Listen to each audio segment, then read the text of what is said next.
로잘리는 불과 일주일 만에 저택에 있는 사람과 일에 대해 절대적인 지배권을 손아귀에 넣었다. 잔느는 그저 로잘리가 하자는 대로 따라갔다. 쇠약해진 그녀는 예전의 어머니처럼 다리를 끌면서 로잘리의 팔에 의지했다. 로잘리는 잔느를 산책시켰고 퉁명스럽고도 정다운 말로 용기를 돋우어주기도 하며 병든 어린애처럼 그녀를 다루었다. 로잘리는 몇 번이나 밀려있는 이자 문제를 거론했고 잔느가 자식에 대한 부끄러움으로 감추고 있는 서류를 자기에게 넘겨달라고 강력히 요구했다. 일주일 동안 로잘리는 자신이 알고 있는 공증인에게 상황 설명을 듣기 위해 팩항으로 매일 나들이를 했다. 그러던 어느 날 잔느를 침대에 눕히고 난 후 불쑥 말을 꺼냈다. 우리 이야기 좀 하시죠. 그리고 그녀는 상황을 설명했다. 모든 것이 해결되면 연수입이 약 7, 8천 프랑이 남는다는 것이다. 그 이상은 아무것도 없었다. 어쩌란 말이니. 난 명이 짧다는 것을 잘 알아. 그러니 죽을 때까지 그것으로 충분할 거야. 로잘리는 화를 냈다. 마님은 그래도 되겠죠. 하지만 폴 도련님에게는 아무것도 남겨놓지 않으실 거예요? 잔느는 몸을 떨었다. 제발 그에 대한 이야기는 하지 말아다오. 생각만 해도 너무 괴로워. 저는 반대로 말씀을 드리고 싶습니다. 왜냐하면 마님은 용기가 없으시니까요. 그분은 어리석은 짓을 하고 계십니다. 그러나 언제까지 그러진 않으실 겁니다. 그리고 나선 결혼도 하실 거예요. 아이들도 생기시겠죠. 그 아이들을 키우자면 돈이 필요할 겁니다. 마님은 랩부뿔을 팔아야 합니다. 잔느는 침대에서 일어나 앉았다. 랩부뿔을 팔다니 어떻게 네가 그런 생각을 할 수 있니? 절대로 그럴 순 없다. 그러나 로잘리는 당황하지 않았다. 그 방법밖에 없어요. 그리고 그녀는 자기의 계산과 계획에 대해 설명했다. 일단 랩부뿔과 곁에 있는 두 농장은 자기가 찾아놓은 입찰자에게 팔아버리고 생 레오나르에 위치한 4개의 농장을 보존하고 있으면 그것은 모든 저당에서 빠져 있으니 연간 8,300프랑의 수입은 된다는 것이었다. 연간 1,300프랑은 부동산의 수리나 유지비로 따로 떼어놓는다. 그러면 7,000프랑이 남는데 거기에서 5,000프랑은 연간 소비로 잡고 2,000프랑은 비상금을 만들기 위해 저축을 한다는 것이었다. 그녀는 덧붙였다. 나머진 다 먹혔습니다. 이젠 끝장이에요. 그리고 제가 열쇠를 관리하겠습니다. 그런 줄 아세요. 그리고 폴 도련님에게는 더 이상 아무것도 드리지 않겠습니다. 그러지 않으면 그분은 마님에게서 마지막 한 푼까지 빼앗아 갈 겁니다. 울고 있던 잔느가 중얼거렸다. 하지만 그 애가 먹을 것이 없다면. 시장하시면 집에 오셔서 잡수시면 되죠. 언제나 그분을 위한 침대와 시튜는 있을 테니까요. 만일 처음부터 한 푼도 드리지 않았다면 그분이 그런 어리석은 짓을 했으리라고 생각하세요? 그렇지만 그 애는 빚이 있었어. 체면을 손상하게 되었을지도 몰라. 마님이 아무것도 가진 것이 없게 된다면 그분은 더 이상 그런 짓을 하지 않을 거예요. 마님은 더 이상 아무것도 지불하셔선 안 됩니다. 저는 그것을 말씀드리는 겁니다. 이젠 주무세요, 마님. 로잘린 물러갔다. 잔느는 랩부뿔을 팔고 자기의 온 생애가 얽혀있는 이 집을 떠나 다른 곳으로 가야 한다는 생각에 기가 막혀 한숨도 자지 못했다. 이튿날 로잘리가 자기 방으로 들어오는 곳을 보자 그녀가 말했다. 여기에서 떠나야 한다는 결심에 도무지 서질 않는구나. 그러자 로잘리는 화를 냈다. 그렇지만 그렇게 해야 할 일이라면 해야만 합니다. 조금 후에 공증인이 이 저택을 탐내는 사람과 함께 올 겁니다. 그렇게 하지 않으면 4년 후 마님은 한 푼도 없게 될 거예요. 난 그럴 수 없어. 절대 그럴 수 없어. 1시간 후 우체부가 또 1만 프랑을 요구하는 폴의 편지를 가져다 주었다. 그녀는 로잘리에게 상의를 했지만 그녀는 두 손을 들었다. 제가 뭐라고 했어요, 마님. 제가 돌아오지 않았더라면 두 분은 모두 빈털터리가 되었을 거예요. 잔느는 로잘리가 불러주는 대로 받아 적어 아들에게 답장을 보냈다. 사랑하는 아들아, 나는 이제 너를 위해 아무것도 해줄 수가 없게 되었다. 너는 나를 파산시켰어. 그래서 랩부풀마저 팔지 않으면 안 되게 되었다. 하지만 네가 그렇게도 고생시킨 이 늙은 어미의 가호를 원한다면 넌 언제나 보호처를 가지고 있다는 것만은 잊지 말아라. 네 어미가. 공증인이 옛날 제당업자였던 조프랑 씨와 도착했을 때 그녀는 몸소 그들을 맞아들였고 세세하게 모든 것을 둘러보라고 했다. 한 달 후 그녀는 매도 계약서에 서명을 했고 동시에 고데르빌 근처 몽티빌리에 공도에 면한 바트빌 촌락에 보잘것없는 작은 집 한 채를 샀다. 그러고 나서 그날은 저녁 때까지 혼자 어머니의 가로수길을 산책했다. 가슴은 찢어질 듯했다. 줄리앙이 죽던 그 끔찍한 날에 푸르빌르 백작이 바다를 향해 달려가는 것을 보았고 그녀가 자주 앉아 있었던 정다운 모든 것들에게 작별의 인사를 보냈다. 로잘리가 와서 그녀를 억지로 들어가게 했다. 25살가량의 어떤 키 큰 농부가 문 앞에서 기다리고 있었다. 그는 오래전부터 그녀를 알고 있기라도 한 듯이 다정스럽게 인사를 했다. 안녕하세요, 잔누마님. 별거 없으시죠? 어머니가 이사하는데 도와달라고 하셔서요. 무엇을 가져가시는지 알고 싶군요. 밭일에 지장이 없도록 틈틈이 하려고 하거든요. 그는 하녀의 아들이자 줄리앙의 아들, 그리고 폴의 형제였다. 그녀의 심장이 멎어버리는 것 같았다. 그러면서도 그녀는 그 청년에게 키스를 해주고 싶었다. 남편을 닮았는지 자기의 아들을 닮았는지 뜯어보면서 그녀는 그 청년을 바라보았다. 그는 혈색이 좋고 기운찼으며 자기 어머니의 금발머리와 파란 눈을 가지고 있었다. 그러면서도 그는 줄리앙과 비슷했다. 무엇이 그럴까? 무엇 때문에 그럴까? 그것은 잘 모르겠지만 전체적인 얼굴 모습에서 그는 줄리앙의 그 무엇을 지니고 있었다. 젊은이가 말을 이었다. 그것을 지시해 주시면 고맙겠습니다. 그러나 그녀는 집이 너무 작아 무엇을 가지고 가야 할지 아직도 결정을 내리지 못했다. 그래서 그녀는 주말에 다시 오라고 부탁했다. 그녀는 이 방 저 방으로 가서 갖가지 사건들을 생각나게 하는 가구들을 찾아보았다. 그들의 생활의 한 부분이라기보다는 그들의 존재와 같이 되어버린 가구들. 어렸을 때부터 함께했고 또 거기에는 기쁨과 슬픔의 추억이 깃들어 있다. 그녀는 그것들을 하나하나 골랐다. 중요한 결정을 하기 전에 그러는 것처럼 마음이 흔들려서 종종 망설였고 결정한 것을 수없이 재검토했으며 두 개의 안락의자의 가치를 비교해 보거나 혹은 어떤 낡은 책상과 구식 작업대를 견주어 보기도 했다. 그녀는 그 서랍들을 열고 갖가지 사건들을 생각나게 하는 것을 찾아보았다.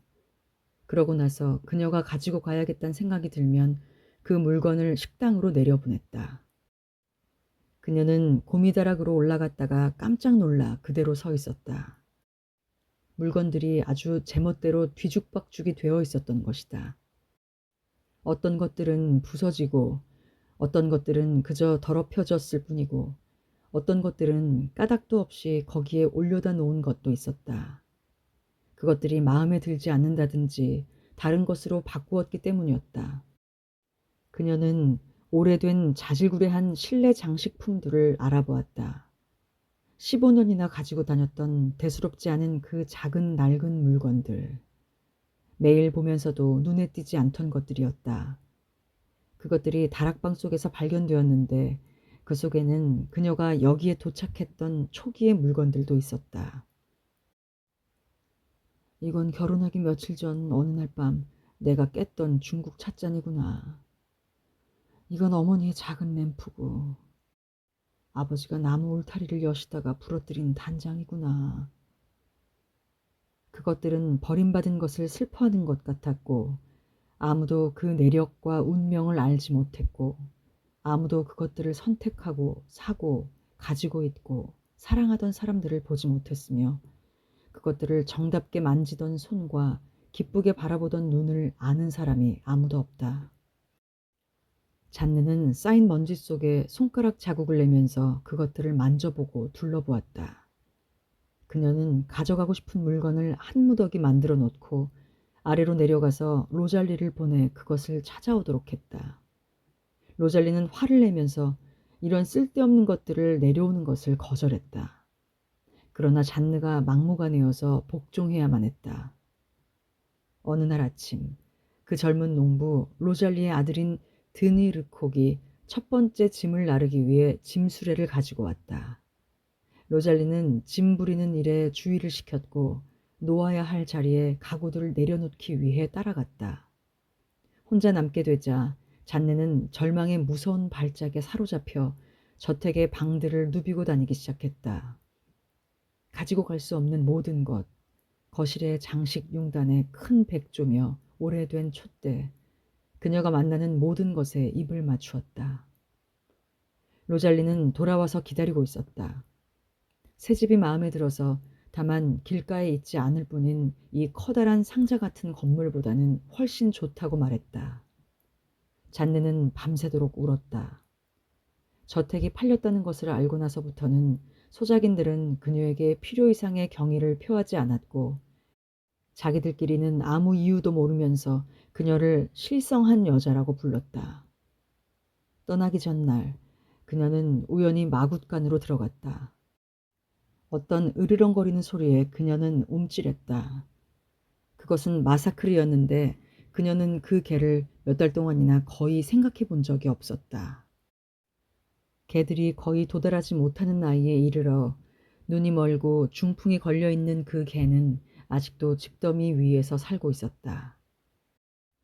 그를 잊어버리지 않은 루디빈느가 돌보아 주었던 것이다. 그녀는 개를 품에 안고 키스를 했으며 집 안으로 데리고 들어왔다. 통처럼 뚱뚱한 그 개는 크게 벌어진 뻣뻣한 다리로 간신히 기었고 아이들에게 장난감으로 주는 나무개처럼 짖었다. 마침내 마지막 날이 밝았다.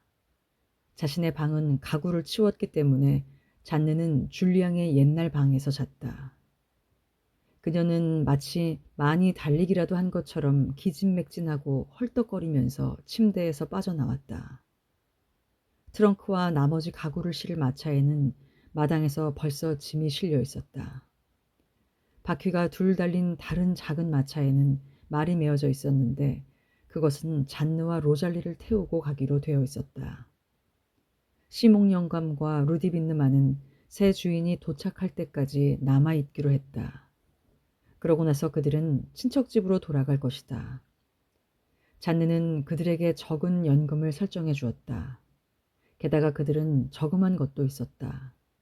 그들은 이제 쓸모없고 수다스러운 아주 늙은 하인들이었다. 마리우스는 아내를 얻었고 오래전에 이 집을 떠났다. 8시경에는 비가 내리기 시작했다. 바다의 가벼운 미풍에 불려오는 차디찬 보슬비였다. 짐수레를 포장으로 씌워야만 했다. 벌써 나뭇잎들이 나무에서 날아올랐다. 부엌 식탁 위에서 밀크커피 잔들이 김을 내고 있었다.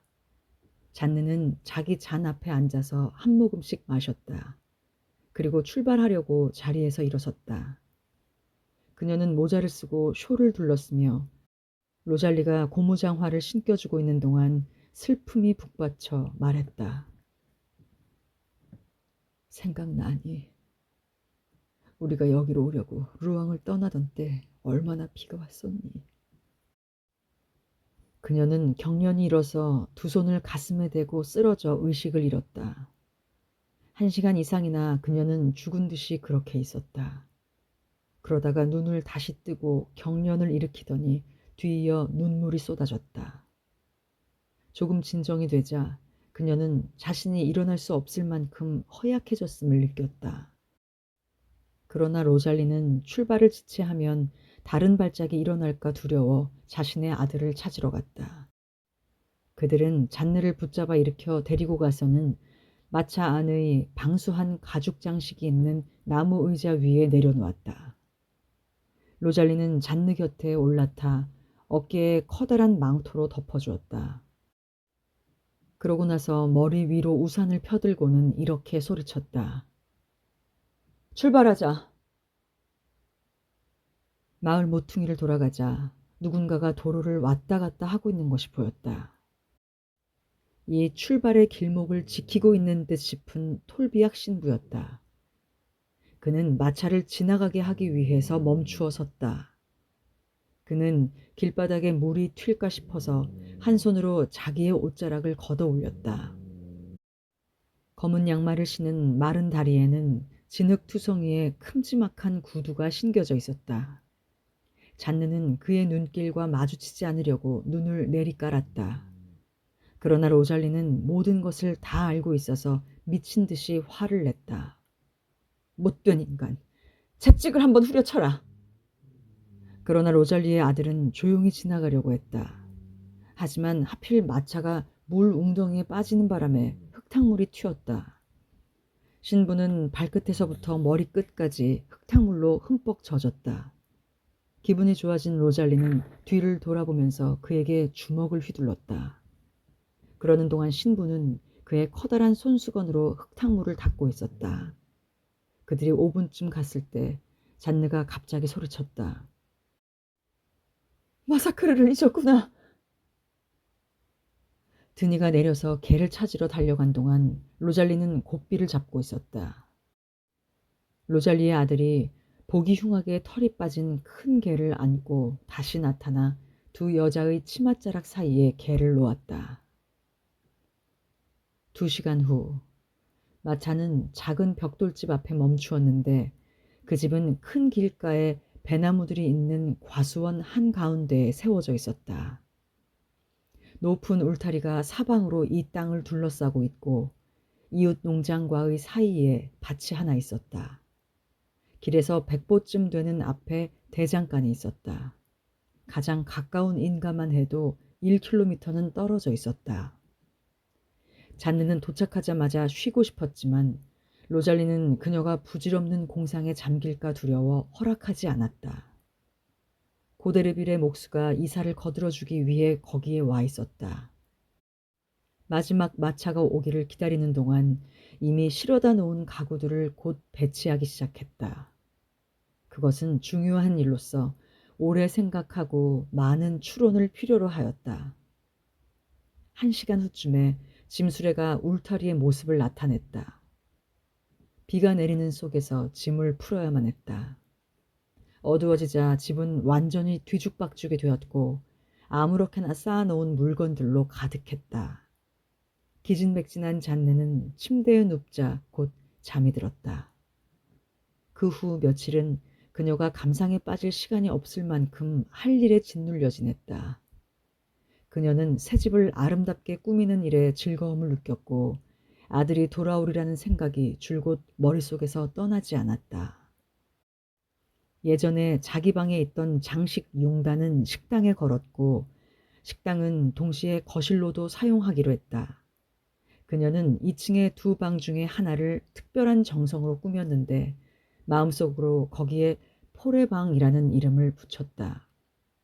또 하나의 방은 자기 것으로 잡아두었고 로잘리는 그 위 고미다락 옆에서 기거하기로 했다. 정성을 들여 정돈한 작은 집은 아름다워졌다. 잔느도 이 집이 마음에 들었다. 어느 날 아침 팩항의 공증인 서기가 3,600프랑을 가져왔다. 그것은 렛붓불에 남겨놓은 가구들의 값으로 어떤 가구상이 지불한 것이었다. 그녀는 이 돈을 받으면서 기뻤다. 그가 떠나자마자 그녀는 부랴부랴 모자를 썼다. 이 생각지 않은 돈을 폴에게 보내주기 위해 보다 빨리 고데르빌로 가고 싶었던 것이다. 그녀가 큰 길을 급히 가고 있을 때 시장에서 돌아오는 로자리를 만났다. 그녀는 금방 진상을 알아내진 못했으나 왠지 수상하다고 생각했다. 그러다가 그것을 알아차렸을 때 그녀는 땅바닥에 바구니를 내려놓고 마음껏 화를 냈다. 로잘리는 허리에다 주먹을 갖다 대고 소리를 질렀다. 그러고 나서는 오른쪽 팔로는 주인을 잡고 왼쪽 팔로는 바구니를 들고 집을 향해 걸어가기 시작했다. 집으로 돌아오자마자 로잘리는 돈을 내놓으라고 요구했다. 잔네는 600프랑은 가지고 있고 나머지를 내주었으나 그녀의 속임수는 이내 들켜버렸다. 그러면서도 로잘리는 일부의 돈을 폴에게 보내는 것에 동의했다. 며칠 후에 그는 살해 편지를 보내왔다. 제게 큰 도움을 주셨습니다. 사랑하는 어머니, 저희는 심각한 곤궁에 처해 있었거든요.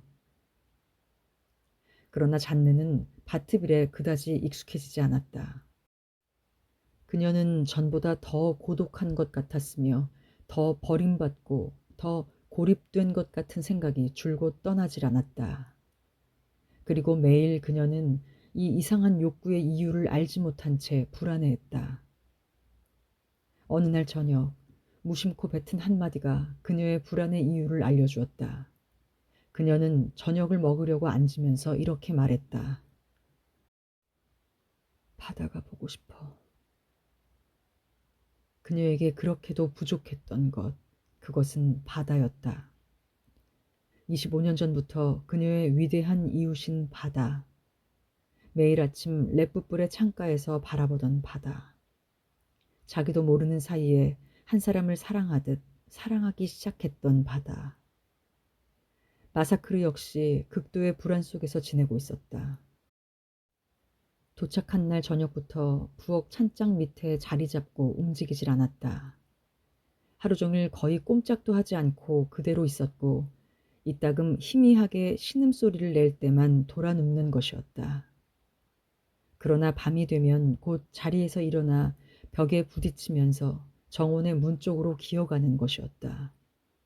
그리고 몇 분을 밖에서 보낸 다음 다시 들어와 따스한 화덕 앞에 앉아 두 주인이 자러 가기가 무섭게 지저대기 시작했다. 개는 처량하고도 애처로운 소리로 온 밤을 그렇게 지저댔다. 이따금 1시간쯤 쉬었다가는 더욱 애절한 소리를 내었다. 그래서 집 앞에 있는 통 속에 메어놓았다. 그랬더니 창문 밑에서 지저댔다. 자신이 살던 집이 아니라는 것을 알고 쉴 새 없이 킁킁거리는 이 늙은 개의 소리를 들으면서 잔느는 잠을 이룰 수가 없었다. 무엇으로도 그 개를 진정시킬 수가 없었다. 사람들이 모두 살아서 움직이고 있을 때에는 졸고 있다가 해가 떨어지면 쉴 새 없이 어슬렁거리기 시작하는 것이었다. 어느 날 아침 개는 죽어 있었다. 그제야 조용한 밤을 보낼 수 있었다. 겨울이 다가오고 있었다. 잔느는 이겨낼 수 없는 절망에 사로잡히는 것 같은 느낌이 들었다. 그것은 마음에 고통을 주는 듯한 그런 날카로운 고통이 아니고 침울하고 비통한 슬픔이었다. 잔느는 밤마다 자기가 아직도 랫붓불에 살고 있는 꿈을 꾸었다. 그녀는 전처럼 아버지와 어머니와 함께 때로는 리종 이모도 함께 거기에 있었다. 그녀는 가로수길을 거니는 어머니를 부축하고 있는 상상도 했다. 잠에서 깨어날 적마다 눈물을 지었다. 그녀는 언제나 폴을 생각했다.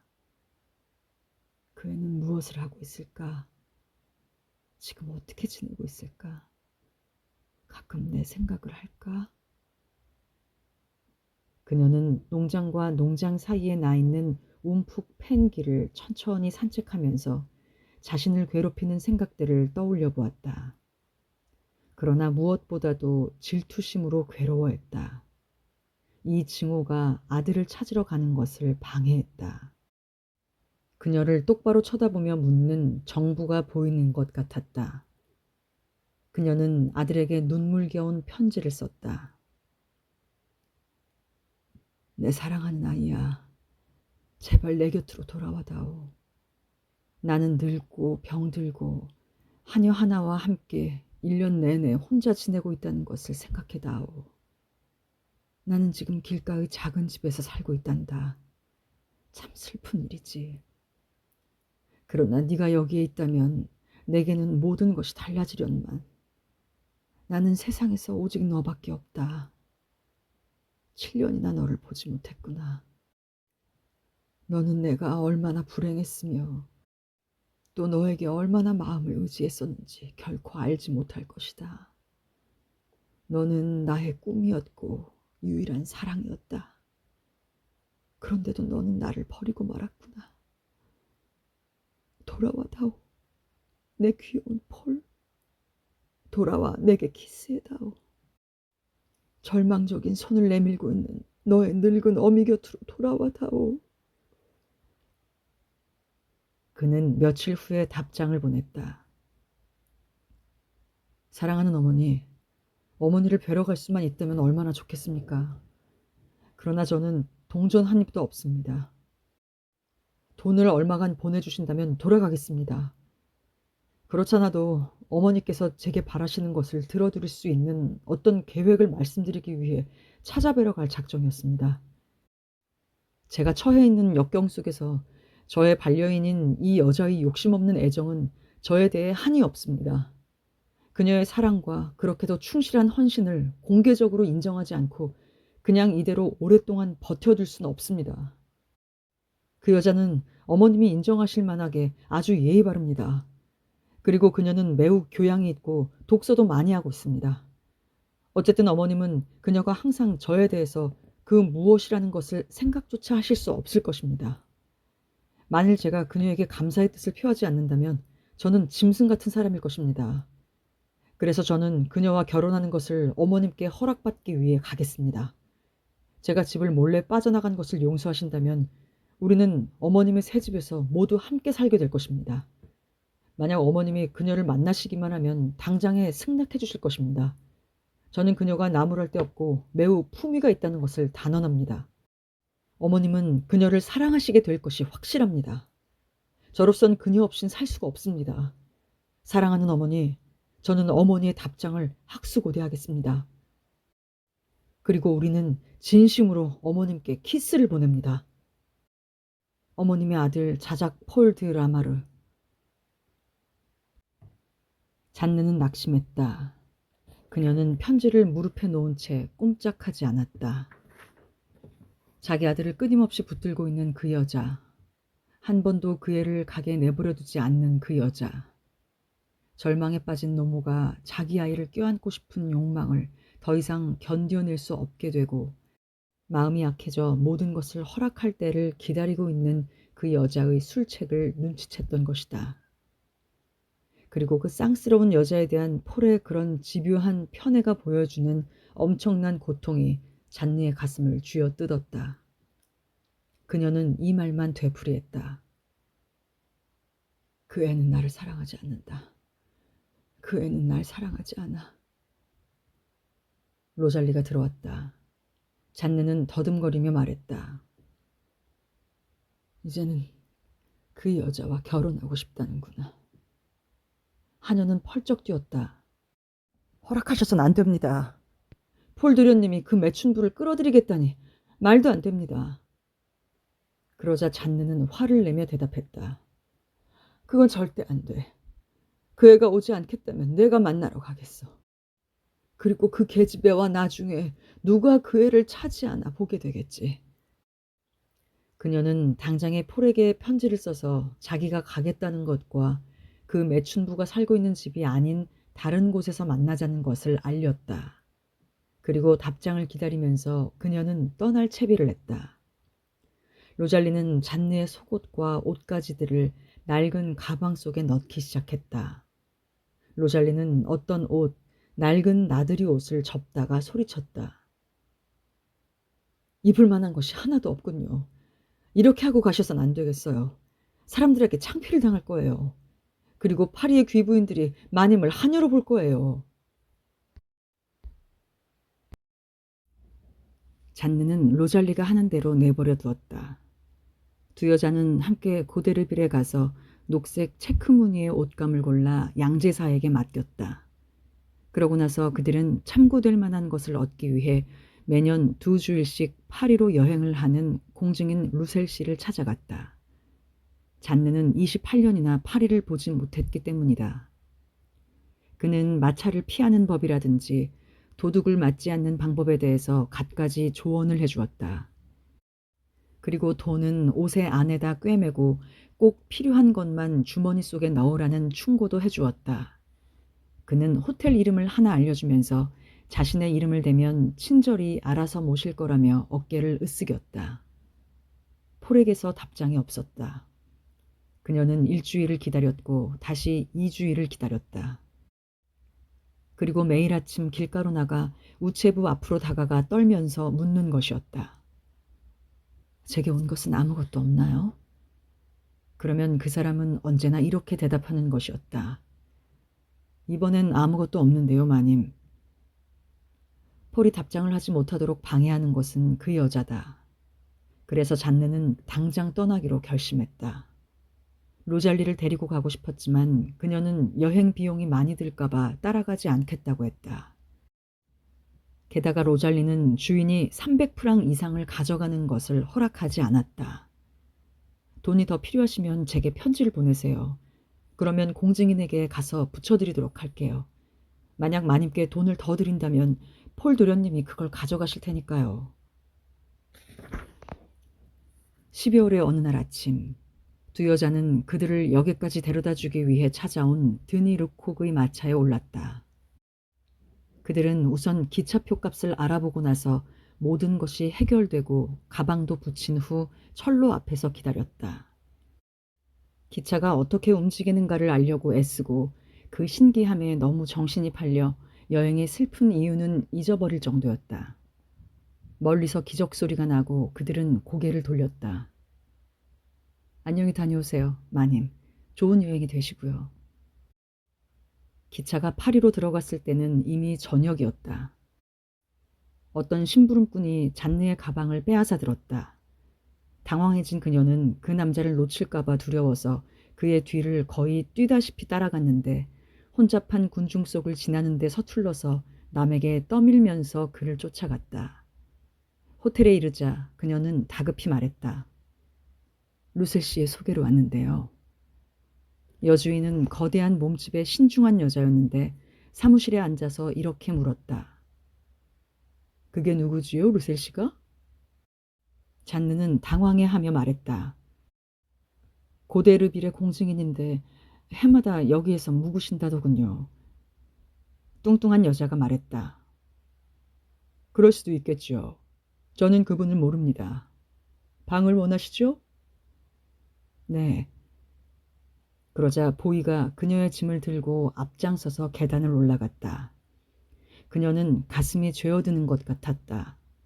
그녀는 작은 탁자 앞에 앉아 병아리 날개 쪽지로 만든 스프를 올려다 달라고 부탁했다. 그녀는 새벽부터 아무것도 먹지 못했던 것이다.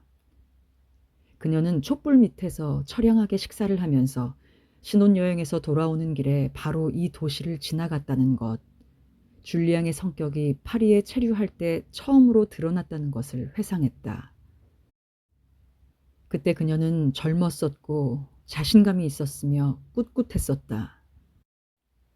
그러나 지금은 자신이 늙고 어쩔 줄 몰라 하고 아무것도 아닌 것에도 당황이 되는 것 같은 느낌이 들었다. 식사를 끝내자 그녀는 창가로 가서 사람들로 붐비는 거리를 내려다보기 시작했다. 밖에 나가보고 싶었으나 감히 그러진 못했다. 그녀는 꼭 길을 잃을 것 같은 생각이 들었다. 그녀는 자리에 누워 불을 껐다. 그러나 잡음과 미지의 도시에 대한 느낌, 여행에 대한 불안이 그녀를 잠들지 못하게 했다. 날이 밝아오자 잔느는 폴에 대한 생각에 사로잡혔다. 그녀는 옷을 챙겨 입었다. 폴은 시테의 소바즈가에 살고 있었다. 그녀는 로잘리의 절약하라는 충고에 따르려고 걸어서 가려고 했다. 화창한 날씨였다. 차가운 바람이 살갗을 찔렀다. 사람들은 바쁘게 보도 위를 달려가고 있었다. 그녀는 가리키는 길을 따라 될 수 있는 대로 빨리 걸어갔다. 그 길의 끝에서 그녀는 오른쪽으로 돌기도 했고 또 왼쪽으로 돌기도 했다. 그러다가 어떤 광장에 닿으면 그녀는 다시 알아보아야 했다. 그 광장을 찾지 못해서 빵 장수에게 알아보았더니 그는 다른 길을 알려주었다. 그녀는 그 사람의 충고를 따랐다가 완전히 길을 잃고 말았다.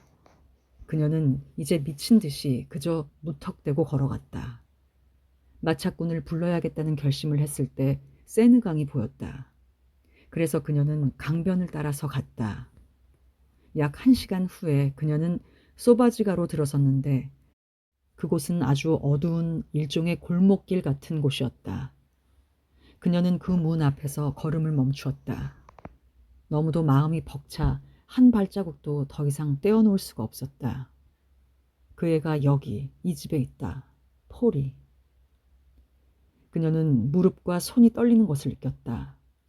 그녀는 마침내 집 안으로 들어가 복도를 따라 걷다가 수의실이 보여 은화 한 잎을 내밀면서 물어봤다. 폴 드라마르시에게 그의 어머니의 친구가 아래에서 기다리고 있다는 것을 올라가셔서 말해주실 수 있겠습니까? 수의가 대답했다. 그분은 여기에 살고 있지 않습니다, 부인. 그녀는 하늘이 무너지는 기분이었다. 그렇다면 지금 어디에 살고 있죠? 모르겠는데요. 그녀는 쓰러질 것 같은 현기증을 느껴 잠시 동안 아무 말도 못하고 그대로 서 있었다. 마침내 있는 힘을 다해서 이성을 차리고 중얼거렸다. 떠난 지 얼마나 되었나요? 그 남자는 많은 것을 가르쳐 주었다. 보름쯤 됩니다. 그들은 어느 날 밤에 그렇게 나가서 돌아오지 않는군요. 그들은 이 구역의 여기저기에 빚을 졌거든요. 그러니 주소를 남겨둘 리가 있겠습니까? 잔느는 겉으로는 침착하고 사려 깊게 서 있으려 했다. 그녀는 폴에 대한 일을 알고 싶었고 또다시 찾고 싶었던 것이다. 그럼 그는 떠나면서 아무 말도 안 했나요? 네, 전혀 없었어요. 돈을 갚지 않으려고 도망쳤어요. 하지만 누군가를 시켜서 편지를 찾아오라고 보냈을 텐데요. 별로 편지가 많지 않았습니다. 1년에 10통도 안 되었으니까요. 그러나 그들이 없어지기 이틀 전에 한 통 올려다 드렸죠. 그것은 아마 자기 편지였을 것이다. 그녀가 황급히 말했다. 나는 그 애의 어미랍니다. 그 애를 찾으러 왔지요. 10프랑 드리겠습니다. 만일 당신이 그 애에 대한 어떤 소식이나 정보를 얻게 되신다면 르 아부르가의 노르망디 호텔로 알려주세요. 살해는 충분히 하겠습니다. 그리고 그녀는 그곳을 빠져나왔다. 그녀는 자기가 어디로 가고 있는지 불안해하지도 않으면서 걷기 시작했다. 그녀는 중요한 용물을 보러 가느라고 바쁜 것처럼 급히 걸어갔다. 짐을 든 사람들에게 부딪히면서 그녀는 벽을 따라 걸어갔다. 마차가 오는 것을 보지도 않고 길을 가로질러 마부들에게 욕을 먹기도 했다. 전혀 주의를 하지 않았기 때문에 보도의 디딤판에 걸려 비틀거리기도 했다. 그녀는 정신없이 앞으로 달려갔다. 그녀는 공원으로 들어와 있었다. 그녀는 피곤함을 느껴 벤치 위에 앉았다. 그녀는 자신도 모르게 울고 있었다. 지나가던 사람들이 그녀를 쳐다보려고 걸음을 멈추었을 때야 그것을 알았다. 그녀는 몹시 추웠다. 그녀는 자리에서 일어났다. 그녀는 몹시 지치고 허약했다. 그녀는 식당에 들어가 스프를 먹고 싶었지만 두려움과 수줍음에 사로잡혀 그곳으로 들어갈 수가 없었다. 그녀는 잠시 그 문 앞에서 걸음을 멈추고 겁이 나 도망쳤다. 그녀는 결국 빵가게에서 크루아상 1개를 사서 걸어가면서 우적우적 먹기 시작했다. 그녀는 몹시 목이 말랐지만 어디에 가서 물을 마셔야 할지 몰라 그냥 지나갔다. 얼마쯤 지나자 회랑으로 둘러싸인 공원이 나왔다. 햇볕을 받고 걸어서 몸이 좀 따뜻해졌기 때문에 그녀는 또 한두 시간을 앉아 있었다. 한 무리의 사람들이 들어왔다. 품위 있는 사람들이 이야기하고 미소 짓고 인사를 했다. 여자들은 아름답고 남자들은 부유해 보이는 이 행복한 사람들은 몸치장과 쾌락을 위해서만 사는 것 같았다. 잔느는 자신이 이런 훌륭한 무리 속에 있다는 것에 당황하여 일어나서 달아나려고 했다. 그런데 갑자기 이곳에서 폴을 만날 수도 있으리라는 생각이 떠올라 쉴 새 없이 오고 가는 사람들의 얼굴을 살피면서 배회하기 시작했다. 사람들은 그녀를 쳐다봤다. 또 어떤 사람들은 웃으면서 그녀를 손가락질했다. 그것을 알아차리고 그녀는 도망쳐 나왔다. 사람들이 자기의 모습과 로잘리가 골라주고 고르데빌의 양제사에게 지시를 해서 만든 자기의 녹색 체크무늬 옷을 조소하는 모양이라고 생각했다. 그녀는 이제 지나가는 사람들에게 길을 물어볼 용기조차 나지 않았다. 그러나 간신히 용기를 내어 물어보고 마침내 호텔을 찾게 되었다. 그녀는 그날의 남은 시간을 침대 발치에 있는 의자에 앉아 꼼짝도 않고 보냈다. 그러고 나서 전날처럼 진한 스프와 약간의 고기로 저녁을 들었다. 그리고 자리에 누웠다. 다음 날은 아들을 찾으려고 경찰서로 갔다. 그들은 약속을 할 수는 없으나 노력은 해보겠노라고 했다. 그래서 그녀는 여전히 폴을 볼 수 있으리라는 희망으로 거리를 헤맸다. 저녁 때 호텔로 돌아오니 폴의 일로 왔다는 남자가 찾아와서 내일 다시 오겠다는 말을 했다고 종업원이 전해주었다. 피가 가슴에서 용솟음쳐 그날 밤은 눈을 붙이지 못했다. 만일 그 사람이 그 애였다면 자기에게 이야기해 준 것으로는 상세한 것을 알 수 없었지만 그 사람은 틀림없이 그 애였을 것이다. 마침 9시경에 누가 문을 두드렸다. 그녀는 팔을 벌리고 뛰어들 준비를 하고 있었다. 그러나 어떤 모르는 사람이 나타났다. 그는 폴의 부채를 청구하러 왔다는 것을 설명했다. 그녀는 울고 싶었으나 그것을 보이고 싶진 않아서 눈가로 눈물이 흘러내릴 때마다 손가락 끝으로 그것을 찍어냈다. 그는 소바지가의 수위에게서 그녀가 왔다는 것을 알았다고 했다. 그래서 폴을 찾을 수 없기 때문에 어머니에게 말하려고 한다는 것이었다. 그녀는 그가 내미는 서류를 아무 생각 없이 받았다. 90프랑이라는 숫자가 눈에 들어왔다. 그녀는 돈을 꺼내 지불했다. 그날 외출을 하지 않았다. 아무도 그녀에게 부드러운 말 한마디 건네주는 사람이 없었고 아무도 자기의 비참함을 알아주는 사람이 없었다. 이제는 떠나고 싶고 거기 고독한 길가에 있는 자기의 작은 집으로 돌아가고 싶은 욕망으로 괴로워하면서 무턱대고 걸었다. 슬픔이 그녀를 짓눌렀다.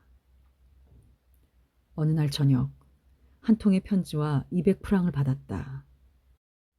로잘리는 이렇게 써보냈다. 잔느마님, 어서 속히 돌아오세요. 더 이상은 아무것도 보내드릴 수가 없기 때문이에요. 폴 도련님의 소식이 있으면 제가 그분을 찾아갈게요. 하녀 로잘리. 잔느는 눈이 내리고 몹시 추운 어느 날 아침 바트빌로 다시 떠났다. 그 후로 그녀는 이제 외출도 하지 않고 움직이지도 않았다. 그녀는 매일 아침 같은 시각에 일어나 창문으로 날씨를 내다본 다음 내려와 거실의 불 옆에 앉는 것이었다. 그녀는 온종일 꼼짝도 하지 않고 불길만 뚫어져라 쳐다보면서 비통한 생각에 빠져 있었다. 그러면 로잘리가 램프를 가져오며 소리를 질렀다. 마님, 움직이셔야 해요. 그렇지 않으면 또 오늘 저녁에 시장길을 느끼시지 못하게 될 거예요. 로잘리는 자주 그녀를 강제로 걷게 하려고 길로 데리고 나갔다. 그러나 잔느는 20분쯤 되면 도랑가에 주저앉는 것이었다. 마침내 모든 동작이 그녀에게는 지겨워져서 될 수 있는 대로 늦게까지 침대에 누워 있었다. 그녀에게는 어렸을 적부터 끈질기게 변하지 않는 유일한 습관이 하나 있었다. 그것은 밀크커피를 마신 다음에는 자리에서 곧바로 일어나는 것이었다. 게다가 그녀는 이 밀크커피에 지나칠 정도로 애착을 가지고 있었다. 그녀에게 그것을 빼앗는다면 그녀는 다른 무엇보다도 아픔을 느꼈을 것이다. 매일 아침 초조감으로 로잘리가 오기를 기다렸다. 가득한 찻잔이 머리맡 탁자에 놓이자마자 자리에 일어나 앉아 개걸스러운 태도로 열심히 그것을 비우는 것이었다. 그런 다음에는 이불을 걷어차내고 옷을 입기 시작하는 것이었다. 그러나 찻잔을 내려놓은 다음에도 부질없는 공상에 잠기는 버릇이 생겼다. 그리고 다시 침대에 드러눕는 것이었다. 로잘리가 와서 화를 내며 거의 강제로 옷을 입힐 때까지 게으름을 피웠다. 그녀는 숙명론자가 되어 자기에게는 어떤 집요한 불운이 아주 바짝 붙어서 따라다닌다고 생각했다. 그럴 때마다 그녀는 이 말을 되풀이했다. 나는 운이 없었단다. 그러면 로잘리는 소리를 질렀다. 그러면 만약 마님께서 빵을 얻기 위해 일을 하셔야 했고 매일 아침 6시에 일어나 품팔이를 하러 가야만 했다면 무엇라고 하셨겠습니까? 그렇게 해야만 하는 사람들도 많답니다. 그러다가 너무 늙으면 그 사람들은 비참하게 죽어가는 거예요. 잔느가 대답했다. 나는 혼자고 아들까지 나를 버렸다는 것을 생각해봐. 그러자 로잘리는 화를 냈다. 그게 무슨 문제예요? 그럼 군복무를 하고 있는 자식들은요? 아메리카로 이주해 가는 자식들은요? 아메리카란 로잘리에게는 돈을 벌러 가기는 하나 결코 다시 돌아오지 못하는 막연한 나라와 같았던 것이다. 그녀가 말을 계속했다. 언제나 헤어지지 않으면 안 될 때가 있는 거예요. 늙은이와 젊은이들은 오래도록 함께 살아남을 수 없는 거니까요. 그리고 잔인한 말투로 결말을 지었다. 그럼 만일 아드님이 돌아가시게 되면 뭐라고 말씀하시겠어요? 그러자 잔느는 더 이상 아무 대꾸도 하지 않았다. 공기가 부드러워지는 봄이 가까워오자 잔느는 약간의 원기가 소생되었으나 그녀는 이 회복된 활동력을 점점 우울한 상념에 빠지는 데에만 사용했다. 어느 날 아침 로잘리가 여느 때보다 일찍 방으로 들어와 머리맡 탁자에다 밀크커피 잔을 내려놓았다. 자, 빨리 드세요. 드니가 문 앞에서 우리를 기다리고 있어요. 일이 있어서 랩부불에 가는 거예요. 잔느는 너무도 흥분이 되어서 기절할 것만 같았다. 정다운 자기 집을 다시 본다는 생각에 놀라서 옷을 입었다. 빛나는 하늘이 온 누리에 펼쳐져 있었다. 조랑말도 즐거워서 이따금 질주하기도 했다. 잔느는 애투방 마을로 들어서자 가슴이 설레어서 숨을 쉴 수 없을 것 같았다. 울타리의 벽돌 지붕을 보았을 때 그녀는 두세 번 자기도 모르게 감탄사를 연발했다. 쿠이야르네 집에다 마차를 메어 놓았다. 그리고 로잘리와 그의 아들이 일을 보러 나간 동안 소작인들이 잔느에게 주인이 없으니까 저택을 한 바퀴 돌아보라고 하면서 열쇠를 내주었다. 그녀는 혼자 떠났다. 바다 곁에 있는 그 낡은 저택 앞에 오자 걸음을 멈추고 그것을 바라봤다. 겉으로는 아무것도 변한 것이 없었다. 이 너른 회색 건물은 그날 퇴색한 벽 위에 태양의 미소를 받고 있었다. 덧문은 모두 닫혀 있었다. 죽은 나뭇가지의 작은 토막이 그녀의 옷에 떨어져 눈을 들어보니 플라타너스 나무에서 떨어진 것이었다. 그녀의 발이 풀숲에 있던 썩은 나무 토막에 걸렸다. 그것은 그녀가 자주 식구들과 함께 앉아 있었던 벤치, 줄리앙이 처음으로 방문하던 바로 그날 내어놓았던 그 벤치의 마지막 파편이었다. 현관에 이중문이 있는 데로 가서 녹이 쓴 묵직한 열쇠가 돌아가질 않아 여느라고 애를 먹었다. 마침내 자물쇠가 거칠게 용수철 긁히는 소리를 내며 열렸다. 문짝은 약간 뻑뻑했으나 한 번 밀자 안으로 열렸다. 잔느는 거의 뛰다시피 자기 방이 있는 데까지 올라갔다.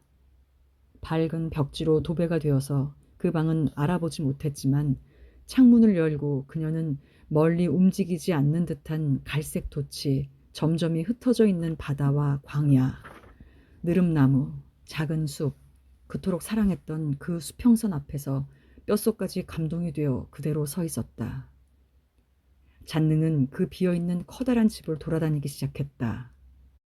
벽에는 눈에 익은 얼룩들이 보였다. 회반죽으로 된 벽 속의 작은 구멍 앞에서 걸음을 멈추었다. 그것은 남작이 자기의 젊은 시절을 추억하면서 이 장소 앞을 지날 적마다 종종 벽을 상대로 지팡이로 검수를 하며 즐겼기 때문에 패인 것이었다. 어머니의 방에서 그녀는 침대 곁의 어두운 구석에서 문 뒤에 꽂혀 있는 끝이 금으로 된 가느다란 핀 하나를 찾아냈다. 그것은 전에 그녀가 거기에 꽂아놓고 그 후 몇 해 동안 찾았던 것이었다. 그러나 아무도 그것을 찾아내지 못했다. 그녀는 더 없는 유물처럼 그것을 빼내어 거기에 입을 맞추었다. 그녀는 여기저기 돌아다녔고 찾아내었으며 조금도 달라지지 않은 방들의 벽지에서는 거의 눈에 띄지 않는 흔적들을 알아보았다. 그녀는 마치 묘지를 가로지르듯이 이 거대하고 조용한 저택을 혼자서 발소리를 내지 않고 걸어갔다. 그녀의 모든 생이 그 안에 묻혀 있는 것이었다. 그녀는 거실로 내려갔다. 덧문이 닫혀 있어 어두웠다. 그녀는 잠시 동안 아무것도 분간할 수 없었다. 그러다가 이 어둠에 익숙해지자 그녀는 새들이 날아다니고 있는 높다란 장식 융단을 조금씩 알아보았다. 두 개의 안락의자는 방금 사람이 앉았다 간 듯이 벽난로 앞에 그대로 있었다. 그리고 바로 방의 그 냄새, 사람들이 자기의 냄새를 갖고 있듯이 그 방이 지니고 있는 냄새가 잔느에게 스며들어 그녀의 기억을 도취시켰다. 그녀는 이 과거의 숨결을 들이마시면서 두 의자를 뚫어지게 쳐다보면서 헐떡였다. 그녀는 늘 보아온 것처럼 난로에 발을 쬐고 있는 아버지와 어머니를 본 듯했다. 아니, 보았다. 그녀는 공포에 사로잡혀 뒷걸음질을 하다가 등에 문틀이 부딪히자 쓰러지지 않으려고 거기에다 몸을 버텼다. 그러나 눈은 여전히 안락의자 위에 고정되어 있었다. 환영은 사라졌다. 잠시 멍하니 그대로 있었다. 그러다가 그녀는 천천히 정신을 차리고 미치게 될까봐 겁이 나 도망치려고 했다. 그녀의 시선이 우연히 자기가 기대었던 벽판에 멎었다. 그녀는 폴의 눈금을 알아보았다. 모든 희미한 표시들이 똑같지 않은 간격으로 페인트 위로 기어 올라가고 있었다. 칼로 그은 숫자들은 아들의 나이와 성장을 보여주고 있었다. 보다 큰 것은 남작의 필적이었고 그보다 작은 것은 자기의 것이고 좀 떨리는 듯한 것은 리종 이모의 것이었다. 그러자 그녀는 옛날에 그 어린아이가 거기 자기 앞에 금발머리를 하고 키를 재달라고 벽에다 작은 이마를 붙이고 서 있는 듯한 생각이 들었다. 남작이 소리쳤다. 잔느야, 6주일 동안에 1cm가 컸구나. 그녀는 열광적인 애정으로 그 벽판에 입을 맞추기 시작했다. 밖에서 누가 그녀를 불렀다.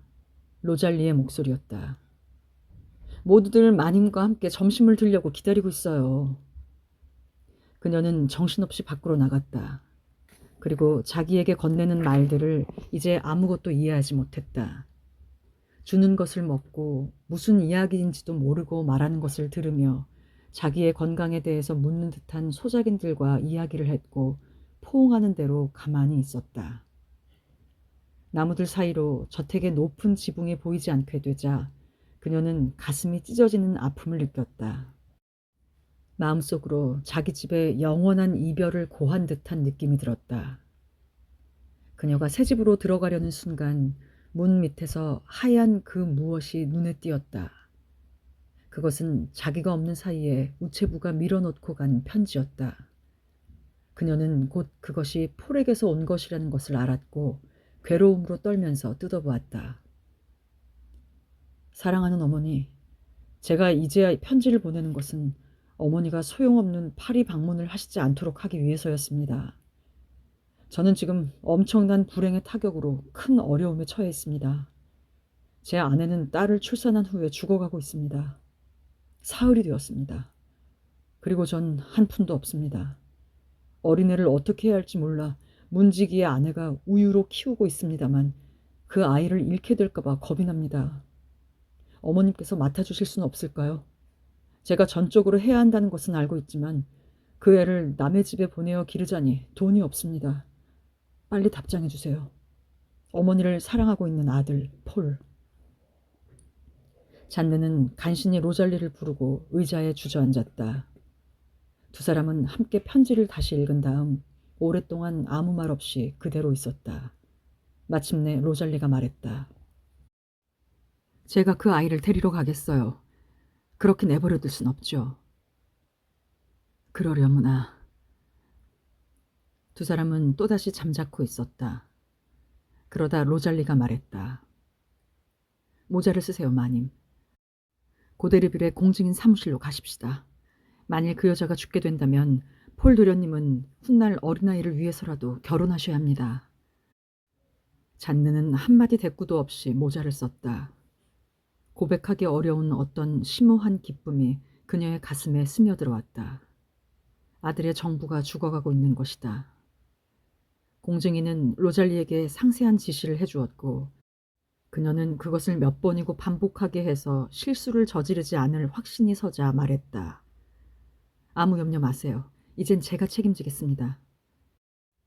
그녀는 그날 밤 파리로 출발했다. 잔느는 아무 생각 없이 이틀을 지냈다. 사흘째 되는 날 아침, 그녀는 저녁 차로 돌아온다는 것을 알리는 로잘리의 짤막한 편지를 받았다.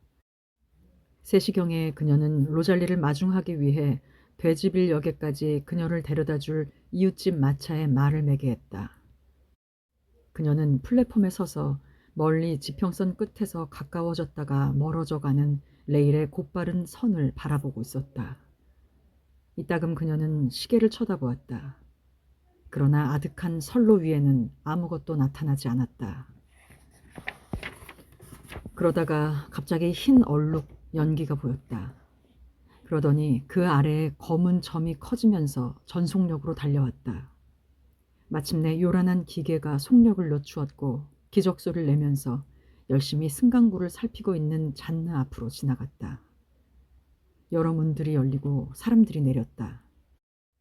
마침내 그녀는 양팔에 무슨 헝겊보따리 같은 것을 아는 로잘리를 알아보았다. 그녀는 로잘리가 있는 곳으로 가고 싶었지만 넘어질까 걱정이 되어 그럴 수가 없었다. 로잘리는 그녀를 보자 침착한 태도로 그녀에게 다가왔다. 돌아왔습니다. 쉬운 일은 아니더군요. 어떻게 됐지? 그 여자는 간밤에 죽었어요. 결혼식은 올렸답니다. 이 아이예요. 그리고 그녀는 포대기를 내밀었다. 잔느는 기계적으로 그것을 받아들었고 둘은 역을 빠져나가 마차에 올랐다. 로잘리가 말했다. 폴 도련님은 장례식이 끝나는 대로 오실 겁니다. 내일 이 시각에. 잔느는 아무 말도 하지 않았다. 마차는 매우 빨리 달렸고 잔느는 허공을 응시했다. 기분 좋은 온기가, 생명의 열기가 그녀의 옷으로 스며들었다. 그것은 그녀의 무릎 위에서 자고 있는 작은 생명의 체온이었다. 그러자 무한한 감동이 그녀를 사로잡았다.